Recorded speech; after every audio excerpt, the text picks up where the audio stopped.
Bacaan dari surat Rasul Paulus kepada jemaat di Roma.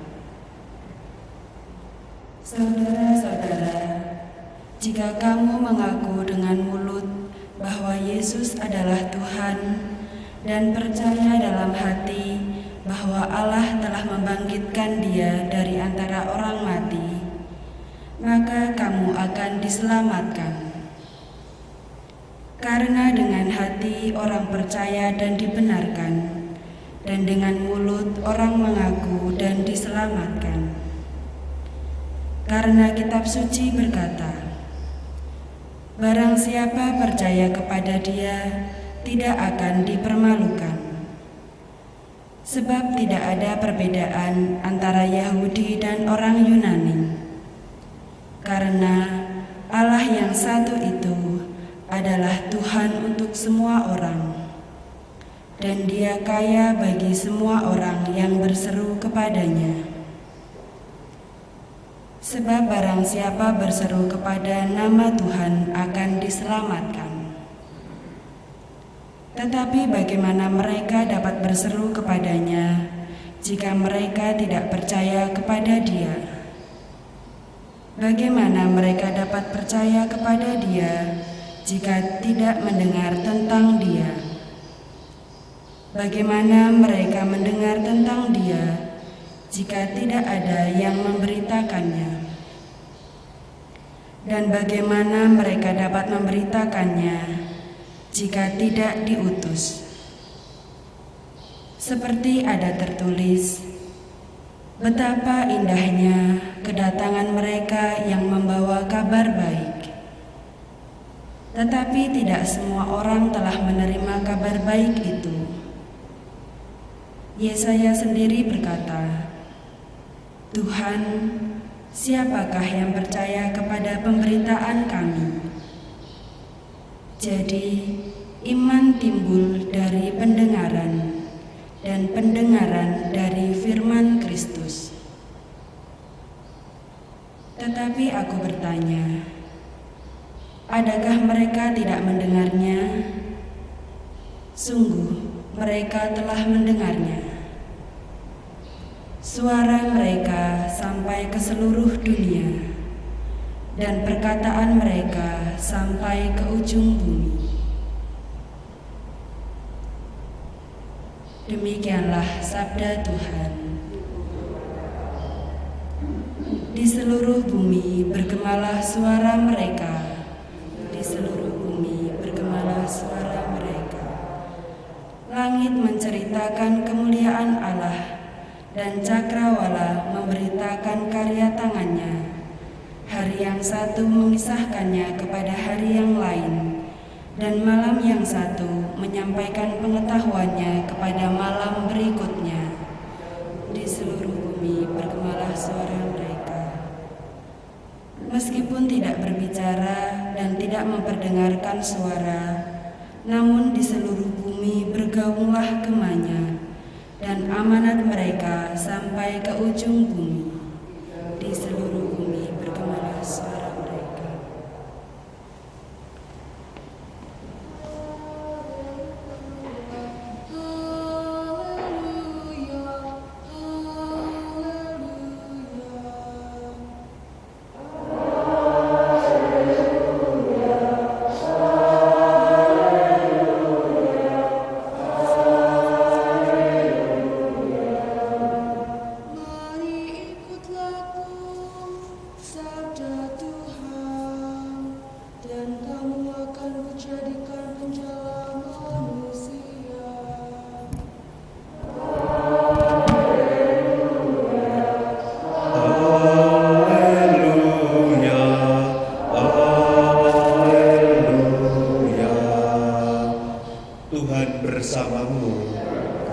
Inilah Injil suci menurut Matius.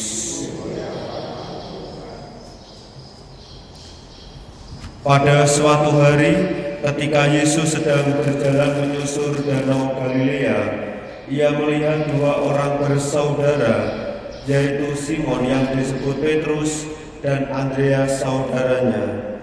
Mereka sedang menebarkan jala di danau sebab mereka itu penjala ikan. Yesus berkata kepada mereka, "Mari, ikutlah aku dan kamu akan kujadikan penjala manusia." Mereka pun segera meninggalkan jalannya lalu mengikuti Yesus. Setelah Yesus pergi dari sana, dilihatnya pula dua orang bersaudara, yaitu Yakobus anak Zebedeus dan Yohanes saudaranya bersama ayah mereka Zebedeus sedang membereskan jala di dalam perahu. Yesus memanggil mereka, dan mereka segera meninggalkan perahu serta ayahnya lalu mengikuti Dia. Demikianlah sabda Tuhan.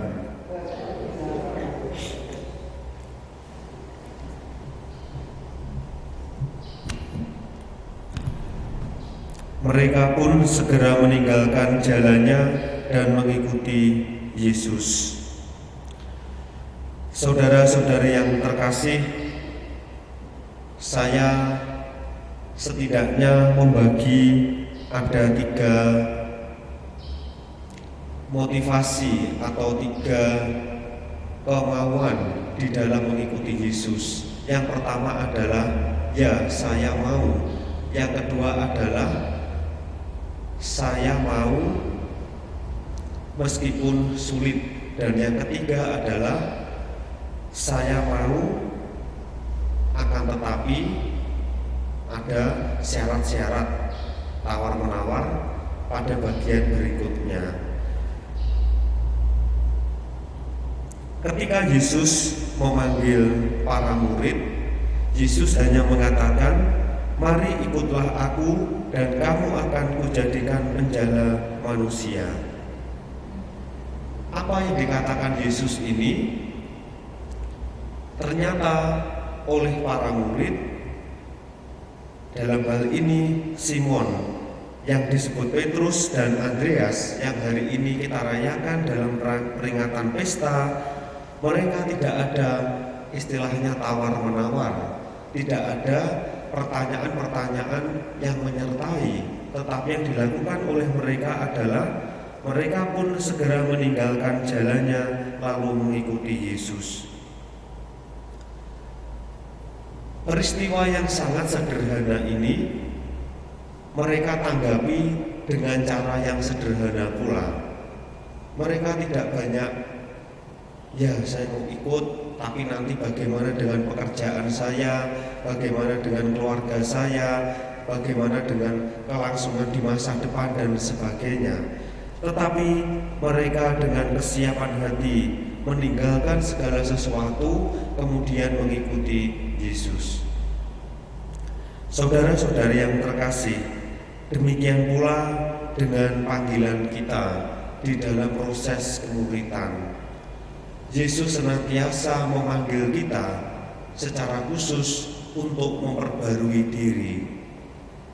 Di dalam masa Advent ini kita juga diingatkan kembali untuk menyegarkan kembali keimanan kita, khususnya di masa penantian. Apakah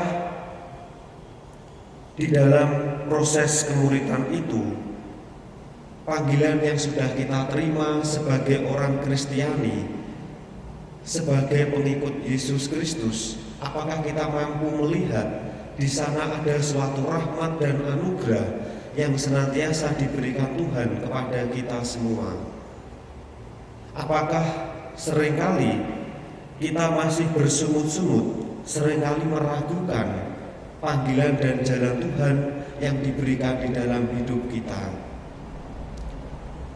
Kiranya kita bisa belajar dari para murid.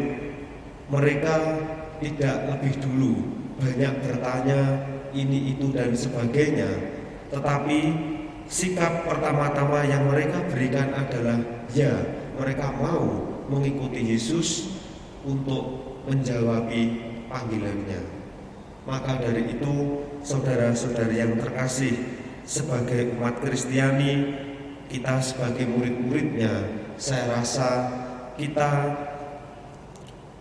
mau belajar dari para murid yang terlebih dahulu mengatakan ya untuk menerima panggilan Yesus. Dan panggilan kita sekarang adalah dengan memperbarui diri secara terus-menerus.